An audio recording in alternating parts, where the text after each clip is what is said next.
Bonsoir. Le département de l'Essonne accueillait aujourd'hui une rencontre départementale évidemment de lutte contre la pauvreté et pour l'exclusion sociale. Ce plan national présenté par Jean-Marc Ayrault il y a un an se décline dans les régions et pour la première fois dans un département. De grandes mesures devront s'appliquer au niveau national, d'autres seront expérimentées en Essonne. Dans tous les cas, des projets pour lutter contre la pauvreté croissante en cette période de crise. Audrey Coll. Jérôme Gage, avec le Conseil général, a annoncé une augmentation de 30% d'aide aux associations de solidarité et lutte contre la pauvreté. Déjà doté d'une enveloppe d'1 million, le Secours populaire, la Croix-Rouge, les Restos du Cœur et d'autres associations bénéficieront dès 2014 d'un fonds de 300 000 € avec un appel à projet pour proposer des actions concrètes. C'est dans notre ADN être le bouclier social. Donc les associations de solidarité, les bénévoles qui sont formidables au Secours populaire, au Restos du Cœur nous disent on constate une augmentation de 10% des gens qui fréquentent nos permanences. Il faut qu'on puisse les accompagner pour réparer ces situations. Le plan national de lutte contre la pauvreté présenté par François Chérec sera à la fois expérimenté mais aussi décliné. Ainsi, la garantie jeune pour aider les jeunes à retourner vers l'emploi, si elle fonctionne en Essonne, sera nationalisée, alors que d'autres aides seront spécifiques à chaque territoire. Il y a tout un tas de mesures, j'ai envie de dire, qui ne peuvent s'appliquer que si elles sont en fonction de la réalité locale. Et ça, le département, comme l'Essonne, est le mieux placé pour le faire, c'est-à-dire pour le logement, pour les cantines scolaires, pour l'accès au sport, l'accès à la culture. Ça, c'est des mesures qui nécessitent une application territoriale. L'Essonne n'est pas un département plus en difficulté qu'ailleurs, mais il existe ici des poches de précarité. Le Conseil général et les services de l'État ont donc signé ce matin la convention de déclinaison départementale du plan de lutte contre la pauvreté. Plus de 230 manifestations se sont déroulées dans le département dans le cadre du Téléthon. Toutes les communes ont évidemment réalisé d'idées pour mobiliser un maximum de personnes et grâce aux centaines de bénévoles mobilisés, 410 000 € devraient pouvoir être récoltés. À peu de choses près, la même somme que l'an dernier. Rappelons qu'il y a toujours moyen d'effectuer un don par Internet ou en appelant le 36 37. Cette mort, des dizaines de blessés, vous vous en souvenez, c'est le triste bilan de la catastrophe ferroviaire de Brétigny-sur-Orge, survenue le 12 juillet dernier. Guillaume Pépi, le président de la SNCF, l'a annoncé hier chez nos confrères d'Europe 1, pas d'appel dans le cas d'une mise en examen de sa société. Maxime Lemaine. Si la SNCF est mise en examen, je ne ferai pas appel.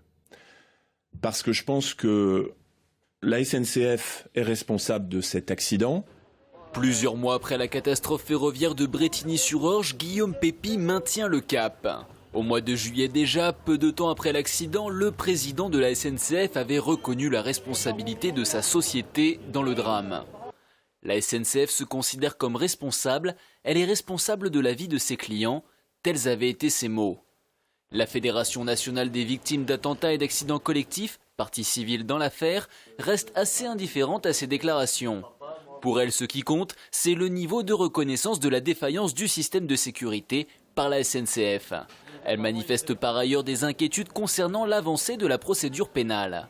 Aujourd'hui, moi, ce qui m'inquiète sur la procédure pénale, ce sont les juges d'instruction qui disent qu'ils n'ont pas suffisamment de moyens en termes humains pour mener l'enquête. Et c'est aussi les expertises, notamment les expertises métallurgiques, qui apparemment tardent à débuter. Et là, ces deux derniers points sont des vrais obstacles, je crois, à la manifestation de la vérité. La fédération va saisir le ministère de la Justice de cette difficulté. Elle va également accompagner dans ses démarches une association en cours de création qui se nomme Entraide et défense des victimes de la catastrophe de Brétigny. Et lors de son intervention, Guillaume Pépi a réaffirmé la mise en place du plan Vigirail, prévoyant notamment le remplacement de 500 aiguillages. La catastrophe, rappelons-le, serait en effet due à une éclisse endommagée justement sur un aiguillage. Alors que les juges du pôle financier de Paris ont demandé il y a quelques jours la levée de l'immunité parlementaire de Serge Dassault, l'industriel et sénateur UMP de l'Essonne n'entend pas rester dans l'inaction. Pour la première fois, il a décidé de s'expliquer sur les suspicions d'achat de vote à Corbeil. Serge Dassault a accordé une interview au journal du dimanche. dans laquelle il s'affirme victime d'un chantage en donnant des noms, notamment un certain Renan Drieux et sa bande, qu'il tient pour responsable des accusations d'achat de vote pour les municipales de 2010 et de réaffirmer que l'argent donné à un autre homme, Younes Bounouara, l'année suivante, concernait à l'époque des investissements en Algérie et non des achats de voix. Fin de citation.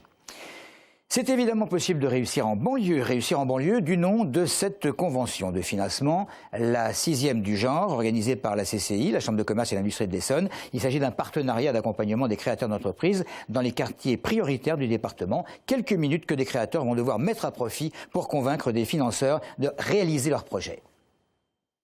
Aller chercher les banques par ses propres moyens, des fois c'est pas évident, or que là on est dans un cadre qui est organisé par la ville et qui est,